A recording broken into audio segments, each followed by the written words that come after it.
Olá! Pagar imposto. O brasileiro reclama constantemente que paga muitos impostos e não recebe nada em troca, o que não é uma verdade. Afinal, agora na pandemia, é inegável o papel que o SUS vem realizando no país. Mas o fato é que quase ninguém consegue entender o porquê de tanta sigla. ICMS, ISS, IPVA, ITR, PIS, COFINS. São tantas contribuições que ao fim do mês fica praticamente impossível saber o quanto de impostos realmente nós pagamos, para onde vai nosso dinheiro e como ele está sendo gasto. Hoje nós vamos falar sobre esse tema que tira o sono dos brasileiros, a nossa complexa carga tributária. E ninguém melhor para falar do assunto do que um dos autores da PEC 45/19, um dos projetos de reforma tributária que tramita na Câmara dos Deputados. Eu converso com Eurico Desante, que é fundador do Centro de Cidadania Fiscal, o CECIF. Eurico também é professor de Direito Tributário da Fundação Getúlio Vargas de São Paulo e doutor em Direito Tributário pela PUC de São Paulo.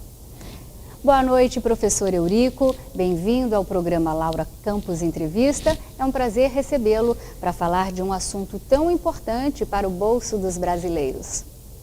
Olá, é um prazer estar aqui com você, Laura Campos. Eurico, eu sei que a nossa conversa de hoje vai longe sobre o sistema tributário brasileiro, mas eu quero começar fazendo uma pergunta que é até uma curiosidade pessoal minha.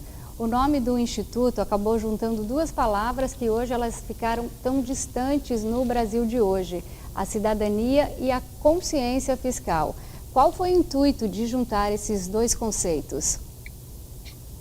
Laura, parabéns pela pergunta de abertura. A escolha do Centro de Cidadania Fiscal justamente se pauta nessa perspectiva, especialmente na tributação sobre o consumo, que é o nosso tema principal dessa proposta de reforma tributária. A gente sabe que nós temos que reformar o sistema tributário brasileiro no que diz respeito a três grandes bases de tributação. A tributação sobre o consumo, que tributa o que nós consumimos no dia a dia, arroz, leite, comida em geral, viagens, serviços, energia elétrica, então o que nós consumimos. A outra base de tributação é sobre a renda, é sobre aquilo que nós oferimos, o nosso trabalho, o nosso empreendimento. E a terceira é sobre o patrimônio. Então, uma grande reforma tributária abarca essas três bases, consumo, renda e patrimônio. E eu diria que renda e patrimônio são bases mais fáceis, porque eu posso modificar por leis ordinárias federais, estaduais ou municipais que podem modificar a tributação sobre o patrimônio na esfera da União, dos estados e dos municípios por lei ordinária federal, estadual e municipal. Mas a do consumo é a mais complexa, porque ela envolve uma tributação que está há 50 anos, faz parte da vida brasileira, que é o Imposto sobre Produtos Centralizados, que é federal, o PIS/COFINS, que é federal, o ICMS, que é estadual, e de 27 estados, o Imposto sobre Serviços, que é municipal, de 5.560 municípios. Então, especialmente essa tributação sobre o consumo é o que ela provoca um grande problema no ambiente de negócios do Brasil.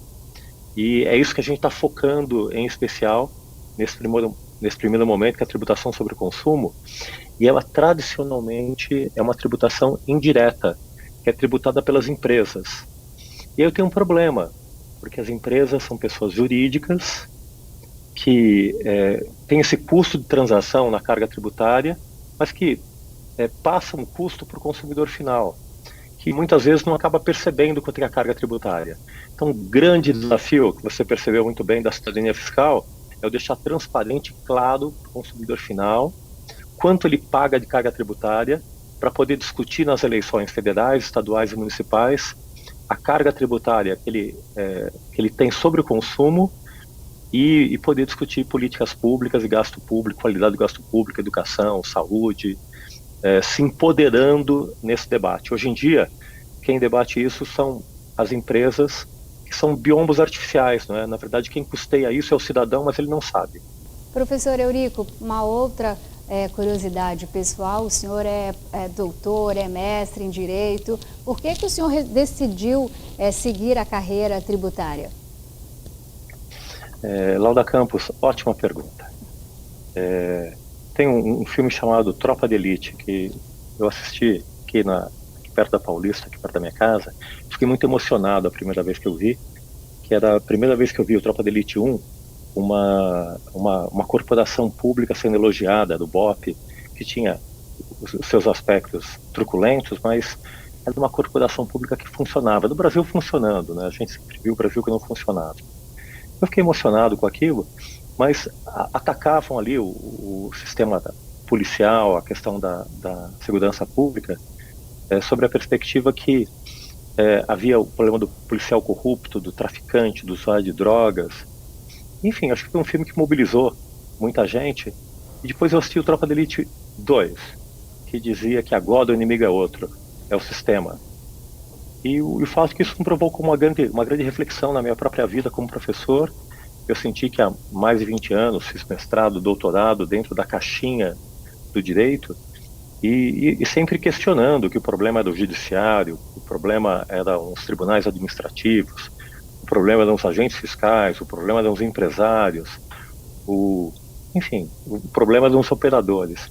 Eu me dei conta que o problema é do sistema e que alguém precisava pensar e refletir o sistema e modificar o sistema tributário brasileiro. É um sistema hipercomplexo que está instaurado há mais de 50 anos.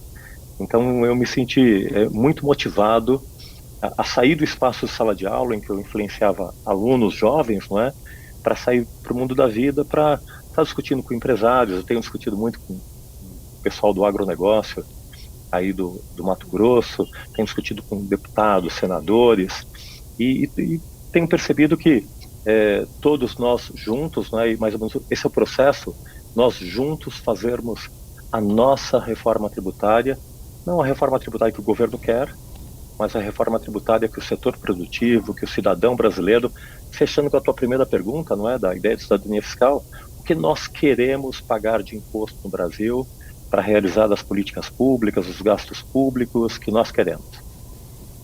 Doutor Eurico, o senhor falou agora que o que te estimulou foi o Tropa de Elite. O senhor não acha que aqui no Brasil hoje a gente não consegue discutir orçamento público? Não existe nenhum espaço para essa conversa, nem do lado da receita e nem do lado do gasto. Tudo é muito pouco transparente. O senhor não acha que já passou da hora das pessoas saberem sobre esse orçamento público, de nós termos noção de como o dinheiro é gasto? Terceira pergunta maravilhosa, Laura Campos.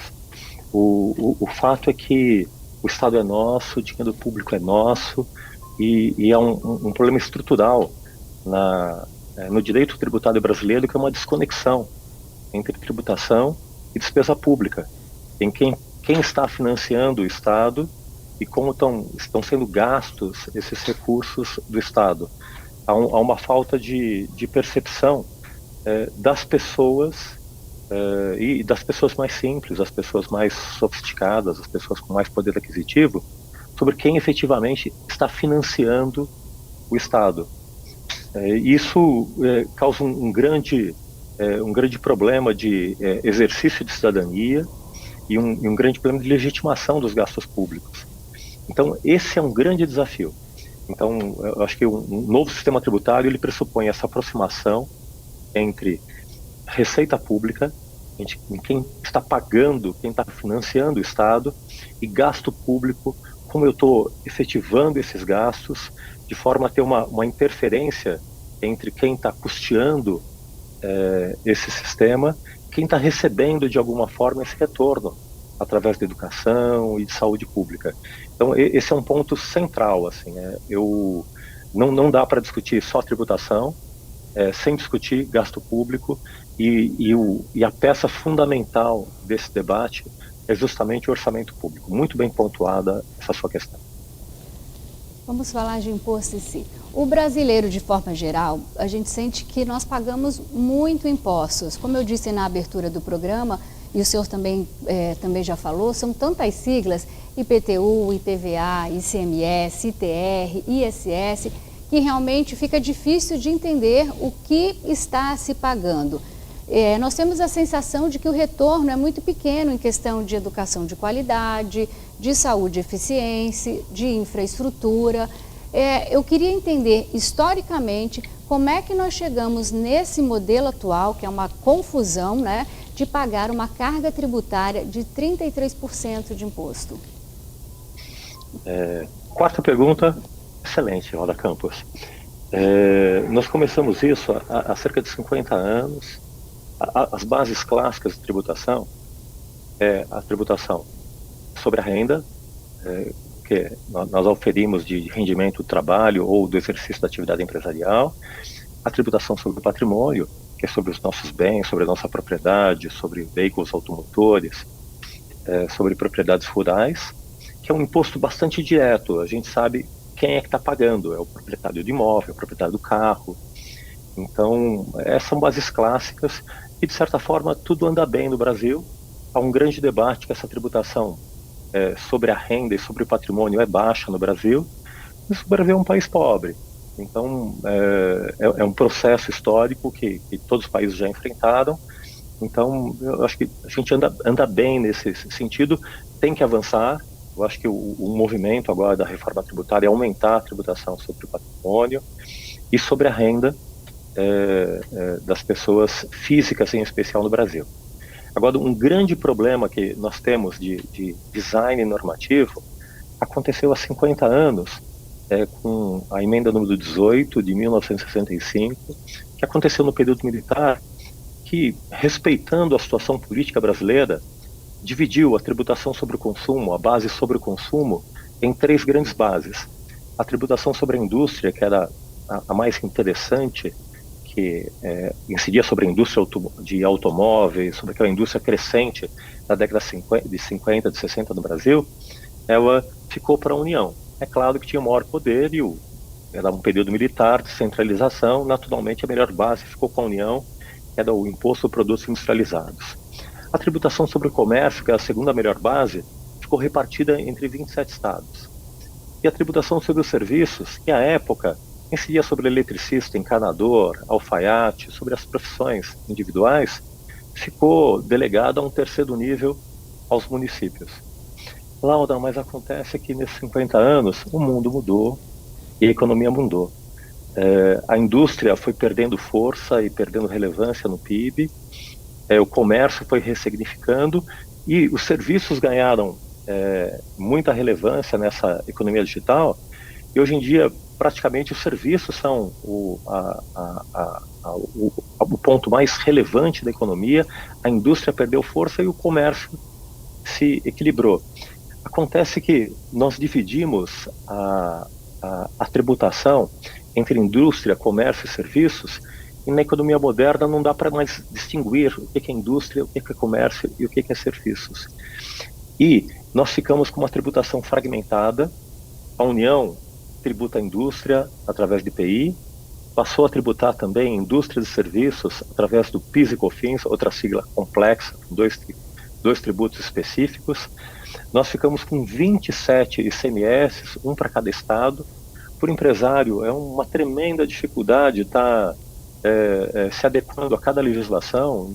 Enfim, quem atua no Mato Grosso tem que trazer mercadoria de São Paulo, tem a tributação de São Paulo, tem que trazer mercadoria da Bahia, tem a tributação da Bahia, manda mercadoria para o Mato Grosso do Sul, manda mercadoria para Goiás, e tem que conhecer todas essas legislações, e é hiper complexo. E de outro lado, os serviços ficaram pulverizados em 5.560 legislações municipais, cada um com a sua legislação, com a sua regulamentação, com a sua fiscalização. Então, acho que a grande percepção de um sistema tributário complexo se dá justamente em razão de nós termos um país muito grande, uma federação atípica no mundo inteiro, porque fazem parte da federação, na tradição histórica brasileira, tanto a União, como 27 estados, como 5.560 municípios, e cada um com a sua legislação. E como a tributação sobre o consumo não é muito transparente, quem paga são as empresas e o consumidor não tem percepção sobre isso, e a sua primeira questão sobre o problema da cidadania fiscal, a gente ficou com um sistema que cerca de 50% da tributação incide sobre o consumo, incide sobre esse sistema de IPI, PIS/COFINS, ICMS, ISS, sobre esse amontoado de siglas, e quem está pagando efetivamente é o consumidor, em grande parte consumidores pobres, que estão ali consumindo energia elétrica, comunicação, combustíveis no transporte, e não tem noção disso, não é? Então, eu criei uma espécie de exclusão social de quem está pagando metade de todos os recursos públicos do Brasil, não tem clareza, não tem transparência de quanto está pagando, não se sente empoderado como cidadão e não debate publicamente nas eleições municipais, estaduais, federais sobre carga tributária. Nós discutimos sobre criacionismo, segurança pública, temas muito relevantes, mas não há informações, o sistema não oferece informações para nós discutirmos sobre o principal aspecto do cidadão no Estado moderno, que é sobre quanto ele está empregando de dinheiro próprio, do seu próprio trabalho, para financiar o Estado, que é a carga tributária que você citou. Quer dizer, se a gente pensa nessa economia digital, neste mundo que nós estamos vivendo, o nosso sistema tributário está completamente obsoleto, que ele é de 60 anos atrás, da época, da época dos militares. Todos esses bens, né, hoje a gente tem 5 tributos, né, os principais de bens e consumo, que afetam diretamente em toda a economia. É isso em resumo, né? Exatamente, Laura Campos. É do tempo que o Pelé e o Garrincha faziam gols e já não fazem mais. A gente vem discutindo aí a importância do futebol e a gente criou um sistema tributário que é completamente desconexo com essa economia globalizada. Foi um sistema muito arrojado para a época que foi instaurado, em 1965, mas ficou completamente obsoleto.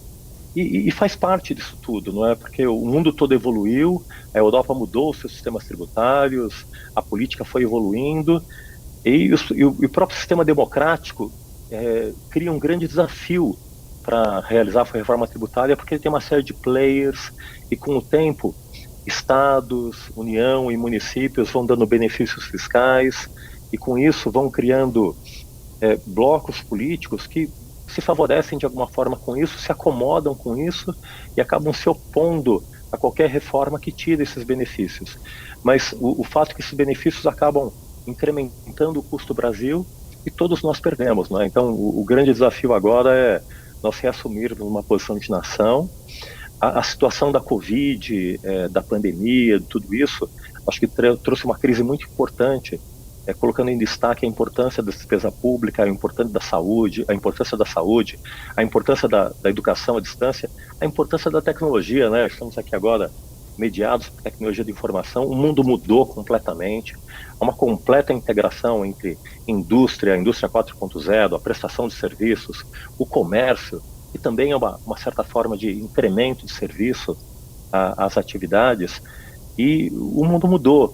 E o Brasil ficou parado há 50 anos. Então, um grande desafio agora é nós realizarmos uma reforma tributária que coloque o Brasil em sintonia com os melhores sistemas do mundo, em harmonização para o comércio internacional, desonerando exportação e melhorando o ambiente de negócios, porque nosso horizonte, enfim, com um sistema tão complexo, com o tempo, o fisco não consegue arrecadar mais. Então, nós vivemos hoje em dia uma crise dos fiscos municipais, dos fiscos estaduais e do fisco federal.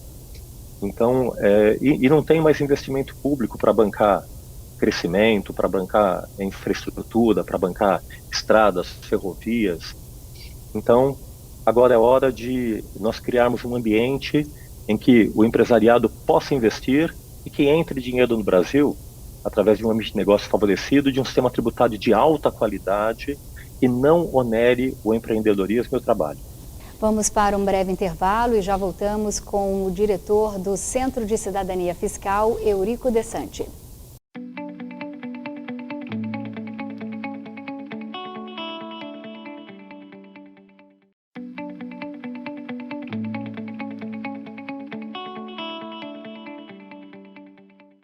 Estamos de volta com o programa Laura Campos Entrevista e hoje eu estou conversando com o autor da PEC 45, que é a PEC da Reforma Tributária, Eurico Dessante. Professor Eurico, se eu não me engano, a ideia da reforma tributária começou com uma experiência que vocês tiveram com um ex-governador aqui de Mato Grosso, Pedro Taques, que os procurou para reformar a lei de ICMS aqui do Estado. Eu gostaria que o senhor compartilhasse essa história conosco. Laura, muito bem lembrado, viu? Eu queria fazer essa homenagem. Eu lembro que eu recebi essa proposta da FGV Projetos para coordenar um projeto de reforma do ICMS do Mato Grosso e me informei sobre o governador Pedro Taques, que, enfim, eu conhecia de nome, sabia da reputação dele, mas depois eu descobri que ele tinha feito mestrado e doutorado na mesma época que eu, na PUC, que era um doutor em Direito Constitucional. Eu me animei muito, porque falei, poxa, finalmente encontrei um governador que é jurista e que está proposto a fazer uma reforma tributária, e esse foi um momento muito importante na minha vida, e eu diria que foi um grande balão de ensaio para o que está acontecendo da reforma tributária do Brasil. Eu diria que essa reforma tributária passa, se não for agora, que a gente está discutindo com o governo federal, com o Poder Legislativo, com o Senado e a Câmara dos Deputados, vai passar certamente após as próximas eleições presidenciais, e o Mato Grosso foi uma grande experiência, e que trouxe uma série de protagonistas para essa experiência, não é? Eu lembro do secretário da Fazenda, sem ser injusto, mas eu lembro do Ceneri, do Ricardo, do Gustavo, lembro das conversas com o Pedro Taques também, com a conversa com o empresariado aí, que foi muito receptivo nesse esforço de reformar o ICMS do Mato Grosso, e era um projeto chamado ICMS Sinta. Eu me lembro muito bem das siglas, simples, isonômico, neutro, transparente e arrecadador. E foi a primeira experiência que eu tive como professor de sair da minha sala de aula e estar propondo um sistema de reforma tributária. E a proposta que a gente fez para o Mato Grosso, que foi para a Assembleia Legislativa, é muito parecida do que a gente vem discutindo com o governo federal. Então foi uma grande experiência na discussão com o fisco, na percepção especial com o agronegócio sobre os problemas da exportação, da relação com os outros estados. E foi um grande projeto, porque eu estava acreditando no momento que a gente podia fazer a reforma do Mato Grosso, que todos os estados iam aderir a essa proposta de reforma, e depois a gente ia discutir com a União, porque na época a gente não encontrava espaço político para discutir com a União a proposta de reforma, e surgiu essa proposta do Mato Grosso, e que foi uma experiência incrível, especialmente para mim, como professor, e a receptividade que eu tive e as informações que eu tive. Inclusive é uma coisa fantástica, porque nós levantamos na Fundação Getúlio Vargas, o PIB do Mato Grosso era uma coisa extraordinária, especialmente o que exportava. Eu aprendi a importância do agronegócio, a importância de estar desonerando o agronegócio e criando um sistema de legalidade, de segurança jurídica, que pudesse desonar completamente as cadeias de exportação e incentivar, em especial, a industrialização, a cadeia de industrialização do milho, do algodão, da soja, através de empreendimentos industriais que seriam desonerados completamente com essa proposta de reforma tributária com o ICMS, e que hoje em dia se tornou uma proposta nacional, não é? Que nós chamamos de Imposto sobre Bens e Serviços. Então, a proposta de reforma tributária do Brasil hoje começou no Mato Grosso. A equipe do CECIF, ela conta com figuras reconhecidas pela sua capacidade intelectual e também multidisciplinar, além da experiência, é claro. Vocês têm a Vanessa Canado, Isaías Coelho e também o Nelson Machado. Em algum momento, vocês imaginaram as dificuldades que teriam nessa audaciosa trajetória que é de influenciar no debate direto da reforma tributária brasileira, um tema tão sensível a toda a sociedade, e que surpresas vocês tiveram pelo caminho? Obrigado pela pergunta novamente, Laura. Eu estou surpreso pelas suas questões. Laura, o que a gente não imaginava que a gente ia chegar até aqui. Nós começamos em 2014, ali no primeiro movimento na Fundação Getúlio Vargas, com um projeto chamado Nossa Reforma Tributária. A ideia é que nós podíamos nos juntar como contribuintes, como pessoas físicas e jurídicas e propor para o Estado uma reforma tributária. Normalmente o caminho era diferente. O Estado vinha com uma proposta de reforma tributária através de um PowerPoint e aí todo mundo corria para tentar entender o que o Estado estava propondo. E ninguém conseguia entender. O fato é que é sempre muito difícil trabalhar com esse tema.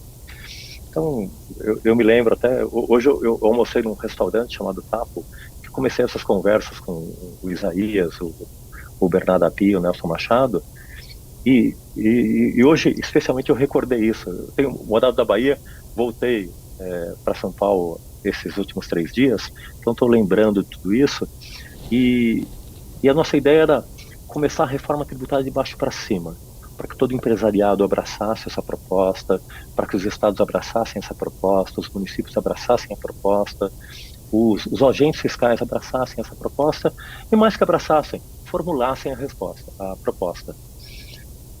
Isso era um sonho, e nós começamos a trabalhar nesse sentido, conseguimos no começo o financiamento de 7 grandes empresas, dentro de um estatuto social, que você pode entrar no site do Centro de Cidadania Fiscal, que é totalmente transparente, que, enfim, a gente não subordina o interesse de nenhuma empresa, tanto que na nossa proposta não há nenhum incentivo fiscal para nenhum setor.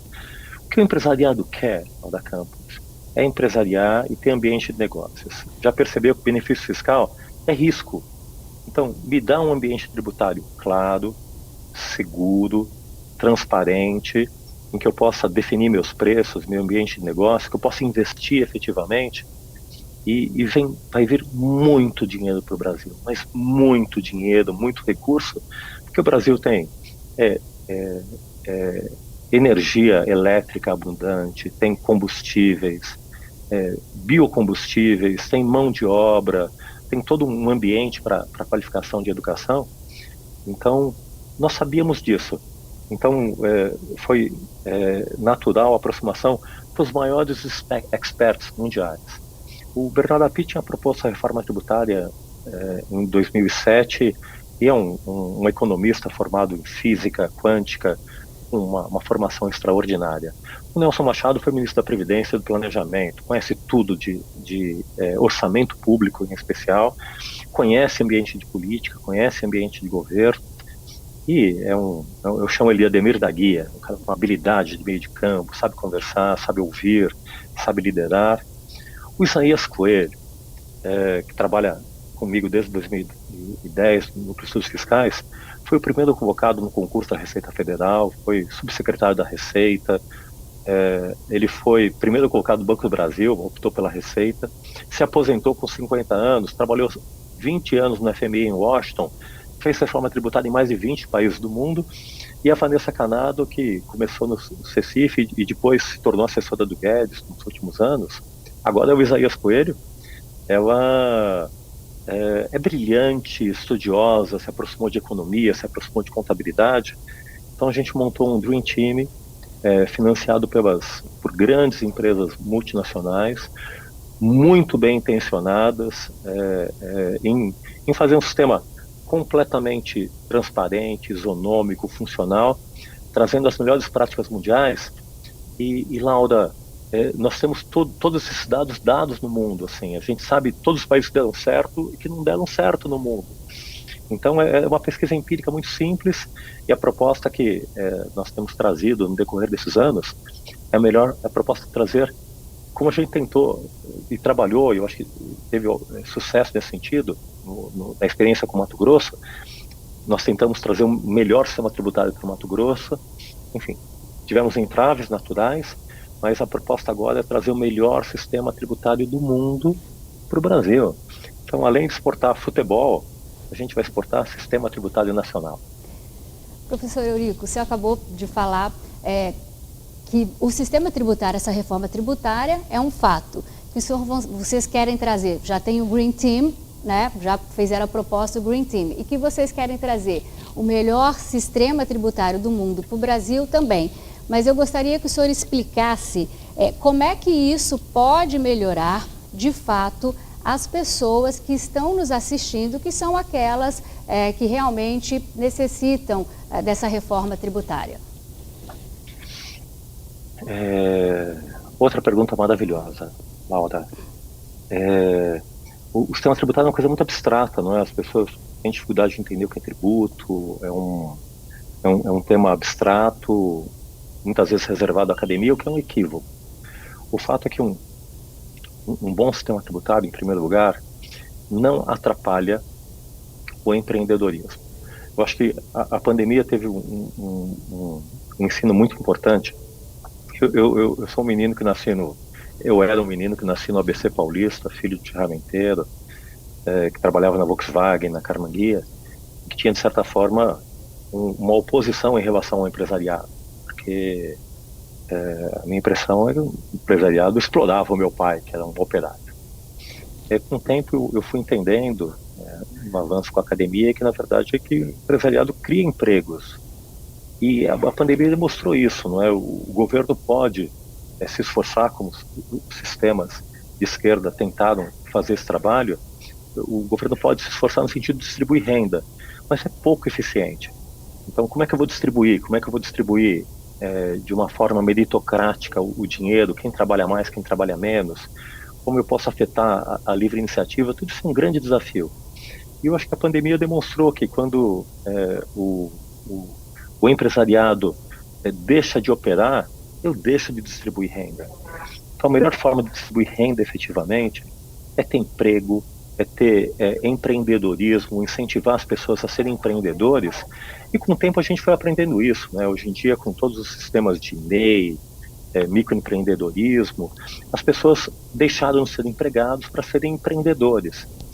Então, a grande oferta de um sistema tributário para a população em geral, acho que essa grande comunicação, é que faz crescer a economia, gera emprego, gera competitividade, aumenta os salários, aumenta a exportação.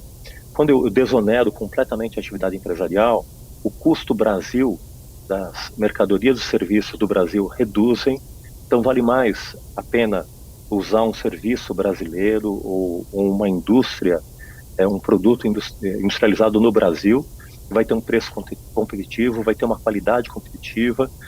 Com isso o Brasil ganha mercado, com isso o Brasil ganha em termos de mercado de trabalho, o Brasil ganha em termos de oferta de emprego, acaba com o desemprego, ganha competitividade internacional, ganha competitividade nacional em relação ao produto importado também, e com isso a gente busca eliminar as desigualdades e a pobreza. Então, cria oportunidades. Então, uma frase do professor Isaías, que eu sempre gosto de repetir: um sistema tributário não ajuda, não serve para ajudar as pessoas. Um bom sistema tributário serve para não atrapalhar a livre iniciativa, o empreendedorismo e a atividade individual das pessoas, gerando mais emprego, com isso gerando mais arrecadação, com isso eu gero mais recurso público para educação, saúde e para a segurança pública. Como o senhor acabou de falar, o sistema tributário aqui vigente no Brasil, ele é especialmente perverso com a população de baixa renda, porque a tributação, normalmente incide muito mais sobre o consumo e não sobre a renda e o patrimônio, como acontece na maioria das economias avançadas. Logo, proporcionalmente, ela pesa muito mais no bolso dos mais pobres, porque todos vão pagar a mesma alíquota pelo arroz e pelo feijão. E, na prática, isso acaba financiando o arroz e o feijão que vão para a mesa das famílias mais ricas. Como é que vocês pretendem corrigir isso e como fica para as famílias que efetivamente precisam de isenção fiscal, tipo quem precisa de cesta básica? Outra pergunta sensacional, Laura. Nós não combinamos nada disso. Eu estou impressionado aqui. Eu não conhecia a Laura, estou impressionado com essas questões. Laura, esse sempre foi um desafio meu, como acadêmico, como professor, estudante de direito, foi ajudar as famílias de baixa renda. Na minha formação, eu aprendi que o sistema tributário tem que buscar a capacidade contributiva, cobrar de quem tem mais dinheiro e tributar menos quem tem menos dinheiro. Na tributação sobre a renda, eu consigo fazer isso em relação a quanto a pessoa ganha. E eu tenho a informação do holerite dela, do lucro da pessoa jurídica. Na tributação sobre o patrimônio, eu tenho sobre o tamanho do imóvel, ou na tributação sobre veículos automotores, da qualidade do imóvel não, do automóvel, se é um BMW ou um carro popular. Então eu tenho essa mensuração. Mas a tributação sobre o consumo, que ela é indireta, eu não tenho essa informação direta tradicionalmente. Então, o sistema se apoiou historicamente no que se chama princípio da seletividade, da essencialidade, que era essa ideia de eu vou tributar os bens mais luxuosos com uma alíquota maior, relógios caros, joias, perfumes, desodorantes, e vou tributar com uma alíquota mais reduzida os tributos essenciais à vida das pessoas. Comida, carne, arroz, feijão. Isso foi um padrão criado desde a década de 60, a década de 70, até que, com a evolução dos sistemas tributários, foi se dando conta que quando eu desonero alimentos, por exemplo, quando eu desonero carne, quando eu desonero leite, as famílias pobres são beneficiadas, mas também as famílias ricas. E que família rica consome muito mais carne, muito mais arroz, muito mais peixe, muito mais produtos alimentícios do que as famílias pobres. Então, de alguma forma, eu estou tendo um benefício cruzado em que as famílias pobres são beneficiadas, mas proporcionalmente as famílias ricas são mais beneficiadas ainda. Então, agora, em face de um novo cenário mundial, nós nos damos conta, e tem toda uma bibliografia que apoia esse tipo de situação, esse tipo de percepção, que o melhor é a gente tributar todos iguais, com a mesma alíquota, e nós temos percepção, e hoje em dia isso é possível através dos cadastros que nós temos, das informações, da informática que existe diante do Estado, eu identificar quais são as famílias de baixa renda. E a proposta de reforma tributária que está em andamento, e que há um grande diálogo, em especial com o setor de agronegócio, que defende, num primeiro momento, essa ideia de uma desoneração da cesta básica. O ideal é tributa todos os bens de consumo com a mesma alíquota e devolve para as famílias de baixa renda. A gente percebeu com a pandemia 50 milhões de miseráveis no Brasil que têm renda abaixo de R$1.000. Então, hoje em dia é possível nós identificarmos, como foi identificado esses programas de assistência com a pandemia, esses 50 milhões de pessoas de baixa renda, essas famílias de baixa renda. Então, essas famílias pagariam o imposto de bens e serviços como qualquer outra pessoa e receberiam de volta completamente esse dinheiro do imposto. Ou seja, as famílias que teriam uma renda acima de R$1.000, R$2.000, R$3.000, quem define isso é o Poder Legislativo, elas financiariam toda a tributação sobre alimentação, que ficaria zero para todas as famílias de baixa renda. Então, hoje em dia, através da tecnologia de informação, é possível tributar todos com a mesma alíquota e desonerar completamente, devolver completamente o dinheiro para as famílias de baixa renda, criando efetivamente justiça social e ampliando o eixo de igualdade entre as pessoas e eliminando a desigualdade que o sistema tributário atual hoje faz surgir em razão dessas distorções. Vamos para mais um rápido intervalo. Daqui a pouco a gente volta com um dos melhores advogados tributaristas do país e autor da PEC da Reforma Tributária, Eurico Dessante.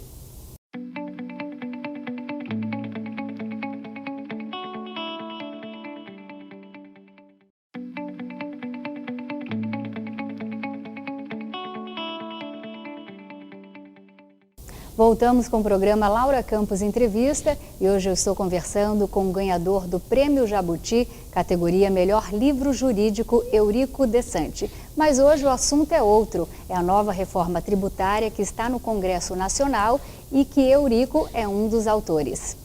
Professor Eurico, aqui no Brasil a gente tem um dos piores sistemas de tributação do mundo. Um sistema completamente complexo, que ele não tem regra, ele só tem exceção. Um sistema de imposto segmentado, onde cada setor tem uma tributação diferente, como o senhor já falou no começo da entrevista. Tem o ICMS, que incide sobre mercadorias, serviços de telecomunicação e também o transportes, o ISS, que incide sobre todos os serviços. Quer dizer, tudo isso já gera um enorme problema porque eles não conversam entre si. Muitas vezes a gente tem que emitir duas notas fiscais, uma para o Estado e outra também para a Prefeitura. São conflitos constantes que se tornam cada vez piores e isso gera um custo brutal para o contribuinte.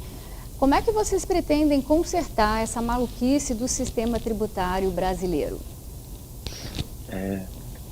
Laura, eu vou ter a oportunidade de fazer pela primeira vez essa reflexão. Há cerca de 50 anos, o sistema tributário brasileiro foi feito com uma boa intenção de distribuir recursos entre União, Estados e municípios. Então, qual que é a ideia? Em especial na tributação sobre o consumo, como eu disse, ela hoje em dia financia cerca de 50% dos gastos públicos brasileiros e da arrecadação brasileira. Isso corresponde a cerca de 750 bilhões. Então, isso foi feito de uma forma bem intencionada, no sentido, olha, nós temos 750 bilhões, não era isso à época, é claro, mas hoje em dia é esse o valor, e vamos distribuir isso entre a arrecadação da União, dos estados e dos municípios. E isso foi feito, de certa forma, repartindo as competências tributárias. A União tributava os produtos industrializados, os estados tributavam o comércio e os municípios tributavam os serviços. E digamos que isso, de alguma forma, funcionou nos últimos 50 anos, mas com grande custo. Que custo foi esse? Foi a fragmentação da União e da percepção de unicidade nacional. Porque, com o tempo, os municípios começaram a brigar com os outros municípios pelo imposto sobre serviços, e como você disse, ao mesmo tempo, eu estou realizando uma atividade econômica, eu tenho que ter nota fiscal municipal, tenho que ter nota fiscal estadual e, de alguma forma, nota fiscal federal. Eu estou respondendo, ao mesmo tempo, a 3 fiscos. Isso começou a criar um grande problema federativo, que hoje em dia está nos tribunais. Nós temos um contencioso tributário de cerca de 5,4 trilhões de reais, que é o maior contencioso tributário do mundo. Nós fizemos o pior arranjo tributário do mundo, repartindo essas competências e criando uma briga entre os irmãos que compõem a federação. É como se eu tivesse uma família e eu repartisse a competência em 3 filhos, e esses 3 filhos começassem a brigar entre si, brigassem com o pai, brigassem entre eles, quem cobra, quem tem direito a quê, e eu perdesse a unicidade dessa família. Então, a proposta desse sistema tributário, e que você sensivelmente, de alguma forma, tocou nisso na entrevista, vamos unir essa competência tributária em torno de um só tributo, uma só legislação clara, simples, uma única obrigação tributária, uma única nota fiscal, sem custos de transação, sem segurança jurídica. O contribuinte paga por um único ente, que é uma espécie de consórcio, uma espécie de agência que representa a União, Estados e municípios, e essa agência cuida de repartir esse dinheiro entre União, Estados e municípios.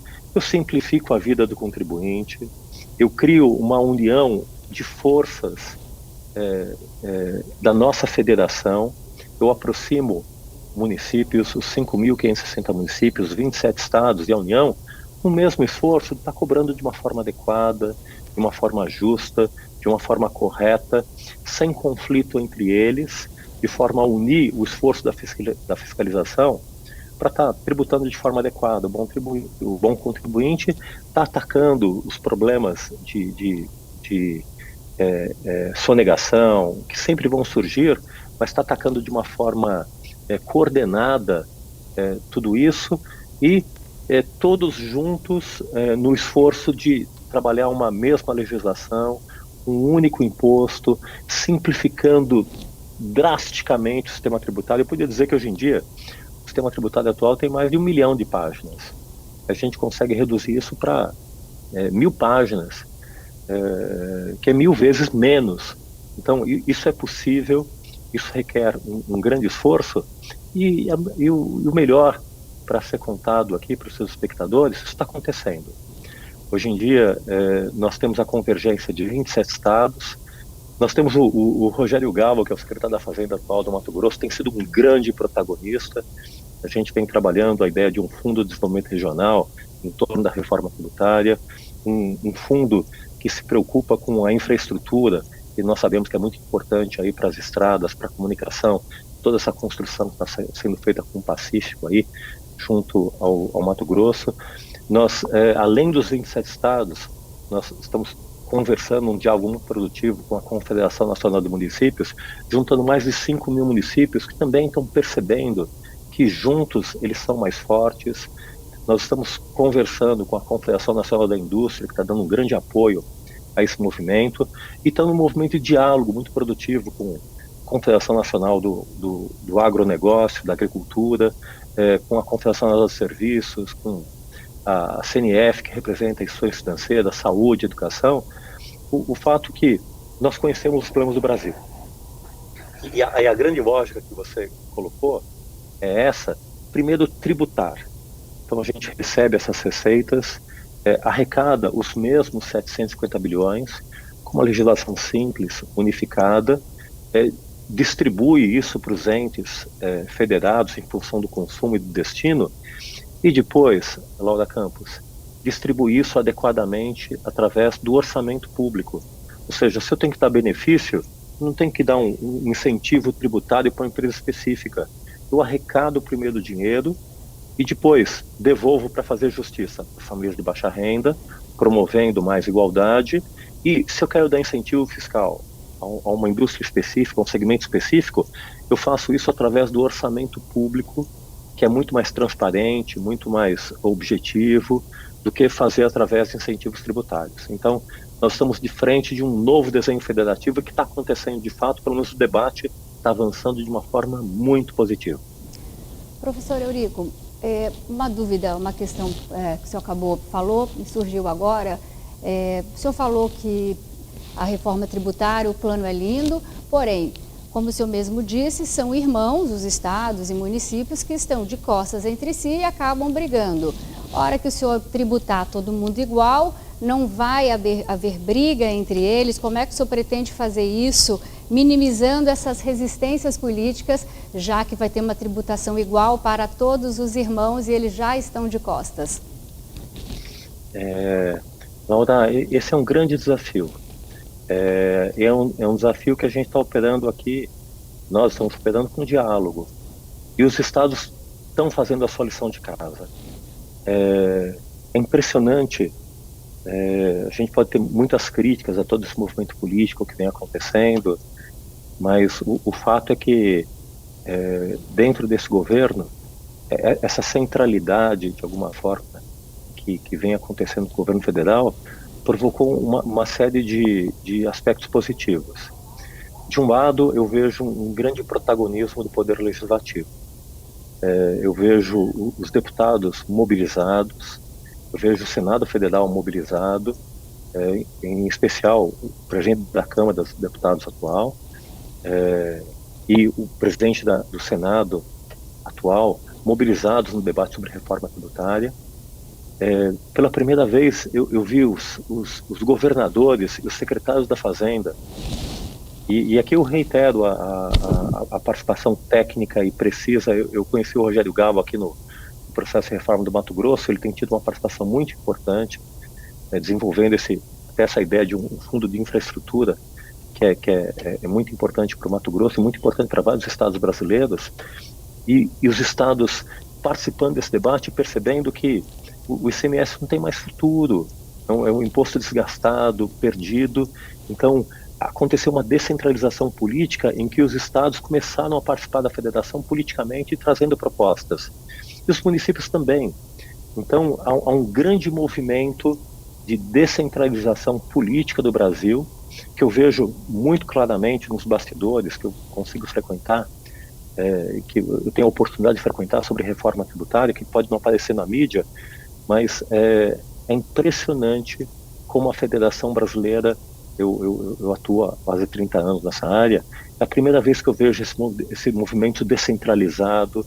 Eu tenho debatido de uma forma muito bem informada com várias instâncias que representam os municípios, com várias instâncias que representam os governadores, com várias instâncias, com vários sindicatos que representam os autores fiscais, com vários sindicatos que representam os empresários, e esse movimento de nossa reforma tributária está acontecendo. As pessoas estão se entendendo, esse é um processo de diálogo, de compreensão, e uma percepção dos estados que essa guerra fiscal não leva a nada, todos estamos perdendo, e fazemos parte da mesma família. Então, não adianta um irmão levar vantagem sobre o outro. Nós somos a mesma família, e se os investimentos vêm para o Brasil, isso vai fazer com que o produto interno bruto nacional cresça, que as famílias todas recebam de forma direta ou indireta os reflexos desse crescimento através de emprego, através de aumento de renda, através de benefícios em termos de saúde pública, em especial, voltando para a sua primeira pergunta, através de inclusão social, através do exercício da cidadania. Porque a partir do momento em que eu crio um sistema eficiente que consegue desonerar a atividade empresarial e deixa claro para o contribuinte, e os contribuintes verdadeiros sempre são as pessoas físicas. Somos eu, você, o nosso Câmara, a nossa direção de Câmara, muito gentil aí, somos nós que pagamos a carga tributária. As pessoas jurídicas são criações artificiais para viabilizar o ambiente de negócio. Quando nós, que pagamos a carga tributária e votamos nas eleições, nós nos conscientizamos desse processo, participamos ativamente desse processo de forma consciente. Eu sei quanto eu estou pagando quando eu estou comprando água, quando eu estou comprando bem alimentício, combustível, energia, educação. Eu começo a discutir a qualidade do serviço público, começo a discutir gasto público e começo a participar como cidadão do Estado. Isso é o que você começou com a sua primeira pergunta, cidadania fiscal. Professor Eurico, com a eleição do Bolsonaro em 2018, havia uma grande expectativa de um governo reformista, algo que se perdeu com a relação tensa da presidência da Câmara com Rodrigo Maia e também da presidência da República. O tempo está passando e até agora nada da tão sonhada reforma tributária. O atual presidente da Câmara, Arthur Lira, ele falou que sai ainda este ano, ele pretende votar uma das reformas. Que estágio está hoje o debate nas casas? A senhora acredita que sai este ano, em 2022, na próxima eleição? Laura, essa é uma questão política que eu estou acompanhando bastante perto. O debate em 2018, no processo da eleição presidencial, dos 6 principais candidatos à presidência da República, nós conversamos com 5 candidatos. Com a Marina Silva, com o Alckmin, com o Ciro Gomes, com o Partido Novo, o João Amoedo, e todos convergiram. Conversamos com os candidatos, dos candidatos ao Ministério da Fazenda, e todos perceberam a percepção da importância de uma reforma tributária e tornaram isso a pauta deles na eleição presidencial de 2018. O único que a gente não conseguiu conversar foi o Guedes e o presidente Jair Bolsonaro, em função das circunstâncias do acidente que ele teve ali, da facada, dessa história. Enfim, a gente não conseguiu envolvê-los nesse debate. Veio a sucessão com Jair Bolsonaro.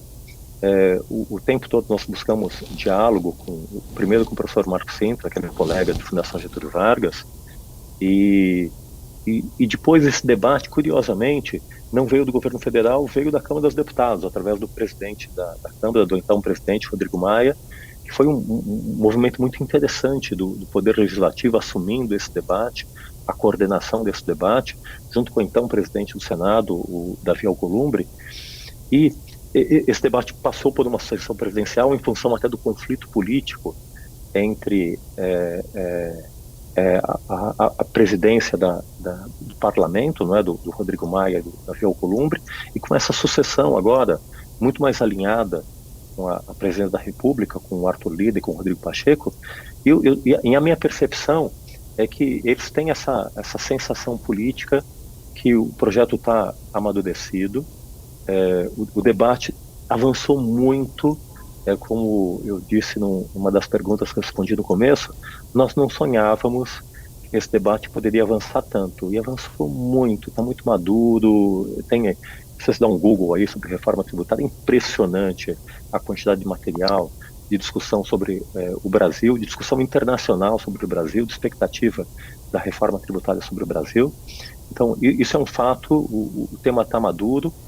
O governo federal está preocupado com o Caixa Federal, e com razão, em função da pandemia, de toda a situação que está sendo colocada. A proposta do governo federal, chamada proposta fatiada, procura resolver o problema federal, mas o fato que vem correndo em paralelo, junto com esse debate com o Arthur Lira, está surgindo um protagonismo muito importante do Rodrigo Pacheco no movimento da reforma tributária. Houve um relatório da Comissão Mista sobre Reforma Tributária, composta por membros do Congresso Nacional, da Câmara dos Deputados do Senado Federal, relatada pelo Agnaldo Ribeiro e presidida pelo senador Roberto Rocha, um relatório maravilhoso, foi o melhor documento técnico que eu já vi sobre reforma tributária nos últimos 50 anos. Eu vejo o senador Roberto Rocha alinhado com o governo federal, muito preocupado em propor uma reforma tributária que alinhe as necessidades do governo federal, alinhando ali a proposta de uma contribuição sobre bens e serviços, que é uma primeira parte da reforma tributária, através dessa primeira fase, que seria um imposto sobre bens e serviços federal, através de uma contribuição, através de lei ordinária, para facilitar a tramitação e facilitar a aprovação, para ajudar o Caixa da União Federal, que efetivamente precisa desses recursos, e eu acho que estados e municípios estão, de certa forma, sensíveis a essa possibilidade. Então eu vejo o sistema político muito sensível a essas demandas, e tecnicamente consultoria da Câmara dos Deputados, Senado Federal e a sociedade como um todo muito madura para oferecer sugestões e propostas. Então há hoje em dia o ambiente para propor uma reforma tributária ampla, nacional, congregando forças da sociedade, forças dos estados, da federação, dos municípios, num projeto único, trazendo para o primeiro plano as demandas do governo federal no que diz respeito à substituição do PIS/COFINS através de uma CBS, a tributação sobre dividendos, de forma a não onerar de forma muito intensa as empresas, a atividade negocial, desonerando a atividade empresarial e onerando a tributação sobre as pessoas físicas, uma reformulação do IPI e uma proposta de desoneração da folha que vem através de uma CPMF, que não é um bom tributo, mas que pode ser uma solução eventual para um momento de transição como essa, e tudo isso alinhado a um acordo com estados e municípios de constituir uma reforma chamada de um IBS subnacional, que possa acabar com esse amontoado de legislações do ICMS e do ISS numa única legislação subnacional, com perspectiva de, no futuro, integrar isso num único imposto nacional. Então, há uma grande oportunidade disso acontecer agora. O debate está maduro, está acontecendo isso concretamente, eu estou acompanhando esse debate, ele está acontecendo concretamente, depende de um ambiente político para tomar essa posição. Então, isso é possível que aconteça, depende das lideranças políticas de encontrarem esse eixo de comum acordo. Eu fico encantado de ver isso acontecendo no meio dessa pandemia, tanta má notícia. Tem essa boa notícia, isso é possível que aconteça, mas não se acontecer agora, vai acontecer na próxima sucessão presidencial, seja quem for o presidente da República, vai ter que fazer uma reforma tributária e o debate está maduro para ser implantado essa nova reforma tributária ampla, que vai abraçar o setor produtivo, vai abraçar a federação e vai constituir aí uma nova perspectiva de nação para o Brasil. Vamos para o último intervalo comercial e já voltamos com o doutor em Direito Tributário pela PUC São Paulo, Eurico Desante.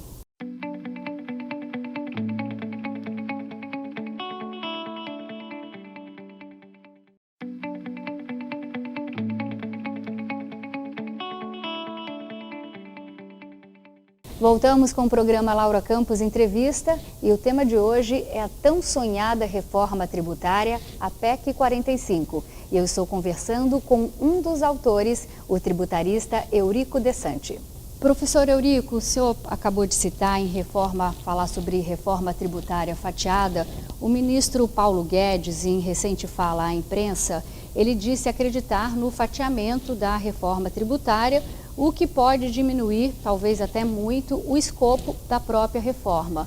Eu gostaria que o senhor explicasse qual a diferença do projeto da reforma ensejada pelo Ministério da Economia e da PEC 45, qual o senhor é um dos autores. O que é que muda para o contribuinte? A diferença da proposta que o Guedes está propondo e essa proposta de reforma ampla, que hoje em dia foi incrementada e desenvolvida por uma proposta maior, chamada PEC Brasil Solidário, protagonizada pelo Concefaz, é uma concepção de IVA chamado Imposto no Valor Adicionado, ou um IBS dual, que divide o imposto da União, o imposto federal, do imposto dos estados e dos municípios.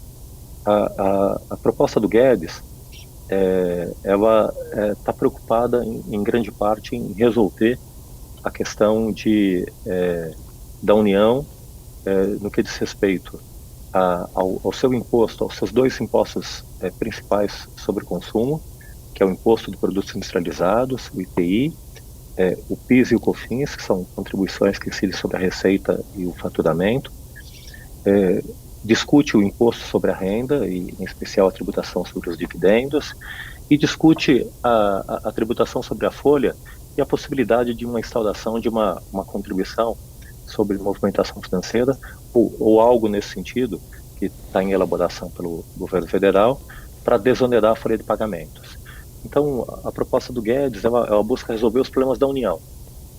É interessante uma proposta como essa. Eu creio que a União está buscando resolver os seus problemas, mas ao mesmo tempo que ela procura resolver os seus problemas, ela deixa claro que ela está buscando ações que resolvem os problemas da União e está deixando aberto para os estados e municípios que estão muito maduros no que diz respeito ao que eles querem de uma tributação sobre o consumo.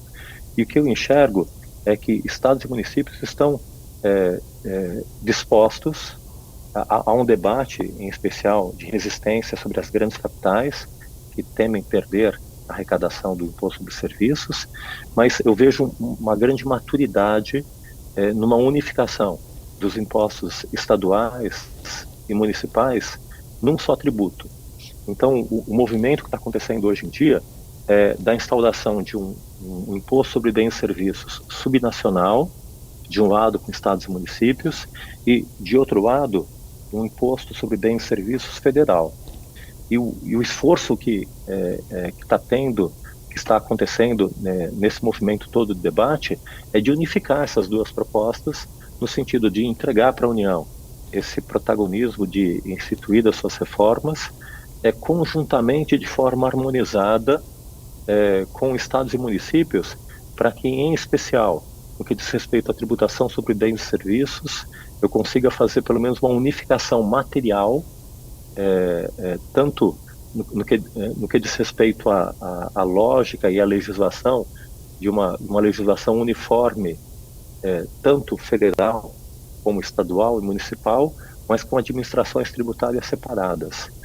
Então, a reforma fatiada do Guedes, ela, de certa forma, ela retrata esse movimento do federalismo brasileiro. De alguma forma, a própria fala do Guedes, menos Brasília e mais estados e municípios, e de alguma forma ele está fazendo isso, colocando em pauta uma proposta de reforma da União, uma fala que ele já teve, não é? Então a União vai resolver o seu problema de impostos, mas deixando espaço para que estados e municípios, de forma autônoma, possam propor a sua própria reforma. Uma coisa que não aconteceria, nunca aconteceu historicamente, Laura, sempre uma reforma tributária demandou uma liderança da União.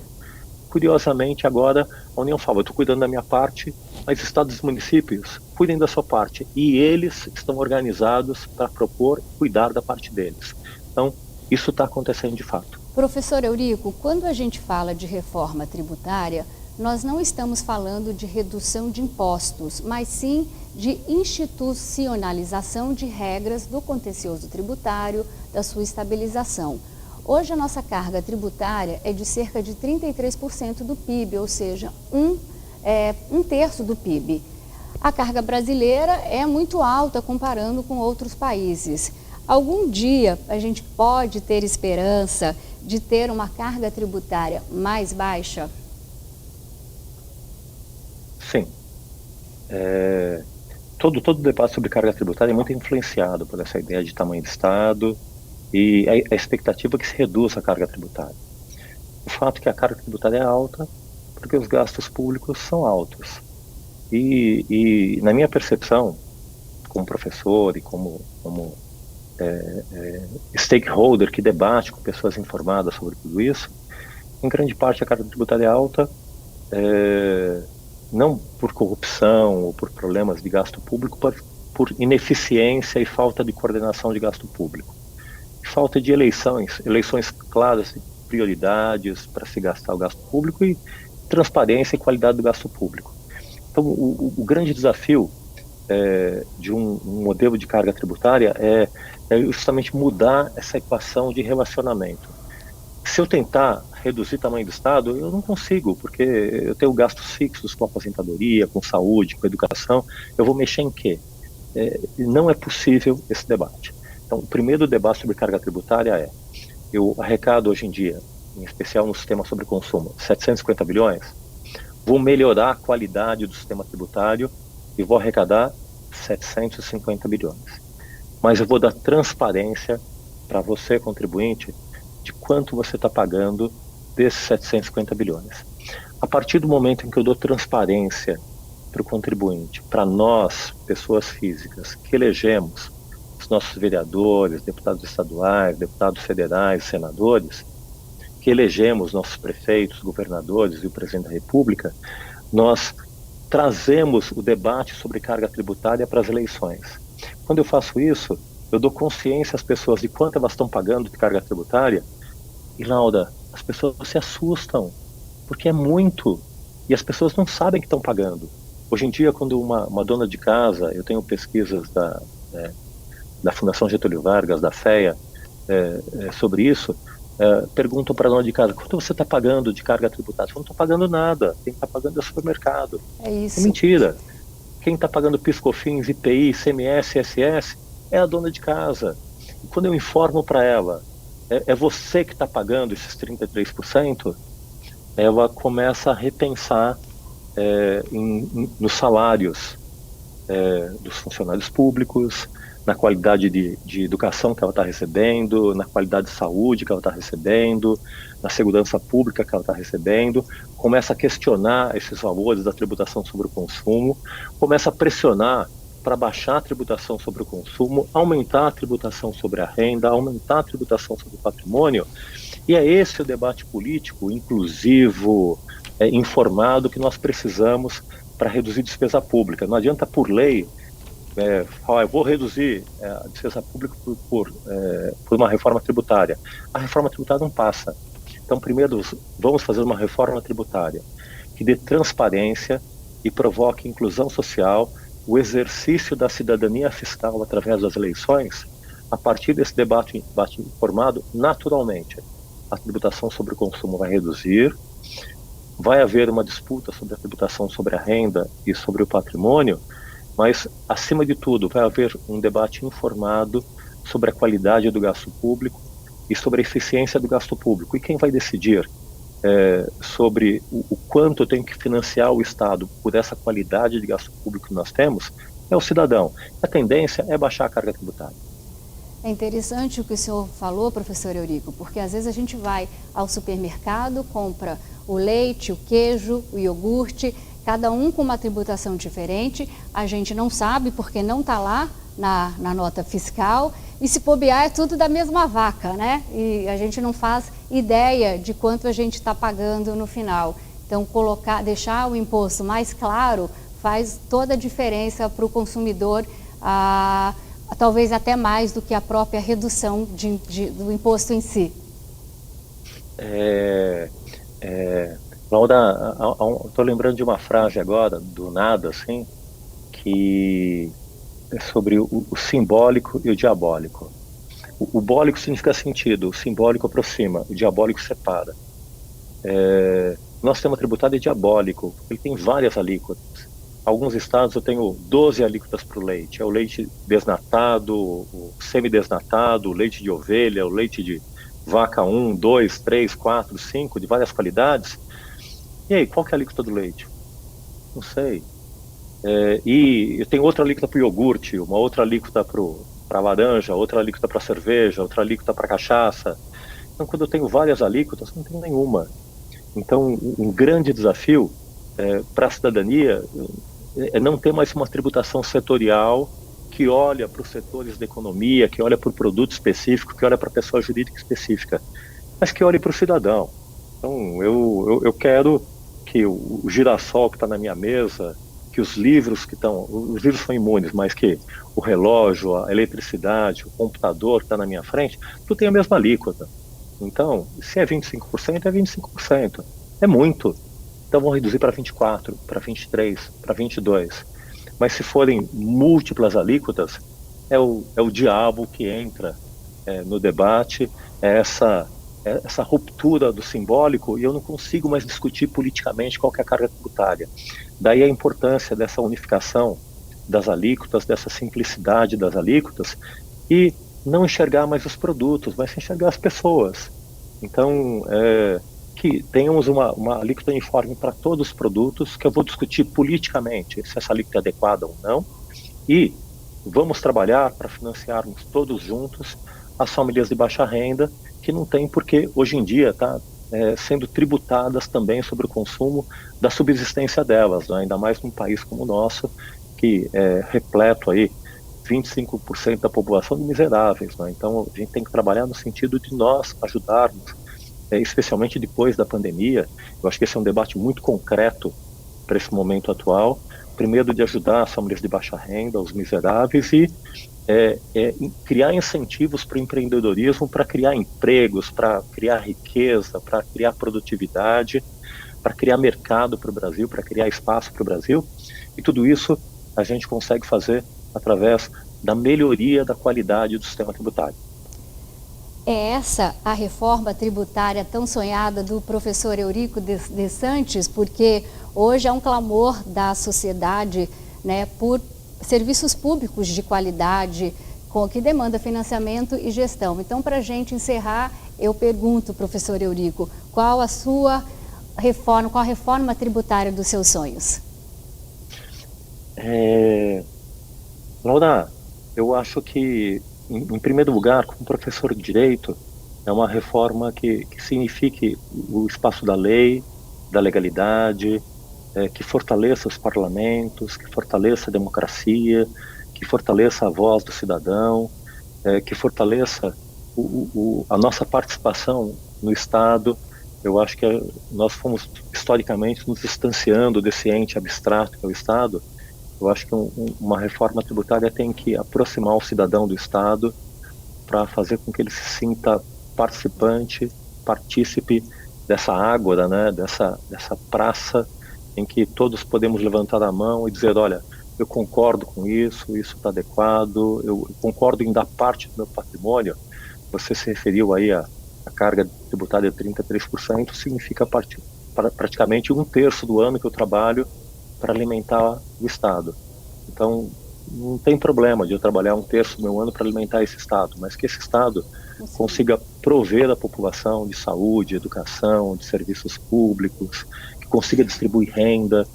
Então, eu creio que o direito existe, o sistema tributário existe para fomentar o Estado e, essencialmente, trazer a participação do cidadão para deliberar sobre a coisa pública, sobre o que ele quer, sobre o que ele deseja, sobre educação, saúde, segurança pública.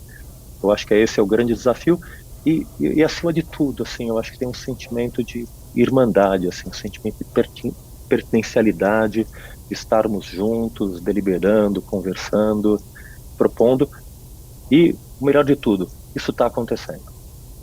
Professor Eurico, eu sei que eu fiz a última pergunta, mas eu vou completar, porque eu fui à Dinamarca e acabei perguntando qual a carga tributária, e é muito maior que a nossa, e ele falou, mas eu estou satisfeito, porque aqui eu tenho tudo de graça, tudo aqui funciona, eu não tenho preocupação com nada, então eu não me oponho de pagar um imposto tão alto. Acho que, infelizmente, a gente não tem essa sensação. Linda essa finalização. Sabe como é que chama a Receita Federal na Dinamarca? Chama SKAT. SKAT é uma palavra ambígua, quer dizer querida. A Receita Federal, o órgão que cobra tributos na Dinamarca, é visto pelos cidadãos dinamarqueses como a principal entidade pública, porque é ela que fortalece, que fornece saúde, educação, segurança, seguro-desemprego, toda aquela assistência social. Então, eu acho que esse é o grande desafio que o Brasil enfrenta, de transformarmos, né, essa concepção de fisco, hoje em dia, que é uma coisa muito latina, no sentido opressora, que está indo atrás do dinheiro, do cobrador de imposto, da Inquisição Mineira, não é? Daquela visão do quinto, num outro sentido. São funcionários públicos, é um Estado que trabalha a favor do cidadão. Eu acho que esse é o sentimento da Dinamarca, com esse sentimento de querida, não é? De um sistema tributário que seja querido, que reflita e que ajude o cidadão prestando serviços, o que a gente está esperando. Lindo isso. O que a gente quer para o Brasil é SKAT, um fisco querido, que nos atenda, que nos ajude, que colabore conosco. SKAT para nós. Professor Eurico, eu quero agradecer a participação do senhor. Essa proposta da reforma tributária, com certeza, vai dar maior consciência aos brasileiros em relação aos seus direitos e também aos seus deveres. Finalmente, as pessoas vão entender quanto pagam, onde está indo o seu dinheiro, onde ele está sendo gasto e onde ele está sendo investido. Parabéns ao senhor e a todos os outros profissionais envolvidos. Professor Eurico, então, SKAT para nós. Eu quero agradecer a sua participação. Acho que essa proposta da reforma tributária, com certeza, vai dar maior consciência a todos os brasileiros em relação aos seus direitos e também aos seus deveres. E, finalmente, as pessoas vão entender para onde vai o imposto, como elas gastam, como o governo gasta e onde ele está sendo investido. Parabéns a você e a todos os outros profissionais envolvidos. Muito obrigado. E a você que ficou comigo até agora, o meu muito obrigada. Continue ligado na nossa programação, aqui na TBO, a TV que você se vê.